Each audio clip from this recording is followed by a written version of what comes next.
দাতব্য কাজে ব্যয়ের জন্য এবার নিজের বিনিয়োগ প্রতিষ্ঠান বার্কশায়ার হ্যাথওয়ের $6 বিলিয়ন মূল্যের সম্পদ দান করেছেন যুক্তরাষ্ট্রের ধনকুবের ওয়ারেন বাফেট। প্রায় 2 দশক আগে নিজের সম্পদ দান করা শুরু করার পর এটি তার এখন পর্যন্ত সবচেয়ে বড় বার্ষিক অনুদান।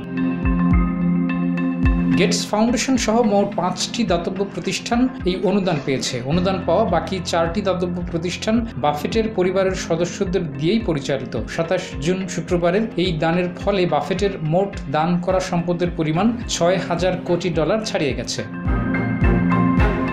বাফেট গেটস ফাউন্ডেশনকে 94,30,000 শেয়ার, সুসান থমসন বাফেট ফাউন্ডেশনকে 9,43,884 শেয়ার দিয়েছেন এবং তার 3 সন্তান হাওয়ার্ড। ওয়ালটন এখন দেশের সীমানা পেরিয়ে পৌঁছে গিয়েছে 50টিরও বেশি দেশে। ওয়ালটন, ঘরে ঘরে বিশ্বজুড়ে। সুজি এবং পিটারের নেতৃত্বে থাকা 3টি দাতব্য সংস্থা হাওয়ার্ড জি বাফেট ফাউন্ডেশন, শেরুড ফাউন্ডেশন এবং নোভো ফাউন্ডেশনকে দিয়েছেন 6,60,366টি করে শেয়ার। এই অনুদানের আগ পর্যন্ত ওয়ারেন বাফেটের মোট সম্পদের পরিমাণ ছিল $15,200 কোটি। ফোর্বস ম্যাগাজিনের তালিকায় সে সময় তিনি বিশ্বের 5ম শীর্ষ ধনী ব্যক্তি ছিলেন। $600 কোটি দানের পর তিনি এখন তালিকার 6ষ্ঠ নম্বরে রয়েছেন।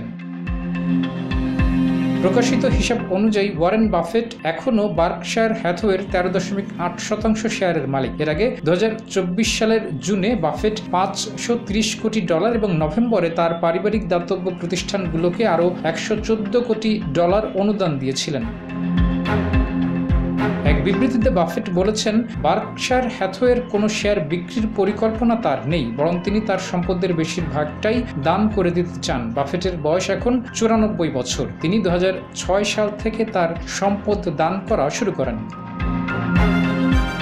মানব হিতৈষী কাজে নিজের অর্জিত সম্পদ ব্যয় করার ইচ্ছা থেকে 2014 সালে বাফেট তার উইল পরিবর্তন করেন। সেখানে তিনি উল্লেখ করেছেন, মৃত্যুর পর তার বাকি সম্পদের 99.5% একটি দাতব্য ট্রাস্টে দেওয়া হবে, যেটির তত্ত্বাবধান করবেন তার সন্তানেরা।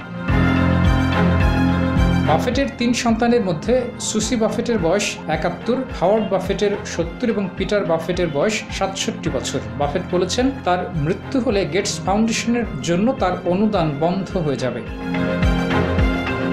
Desk report. জয় জয়।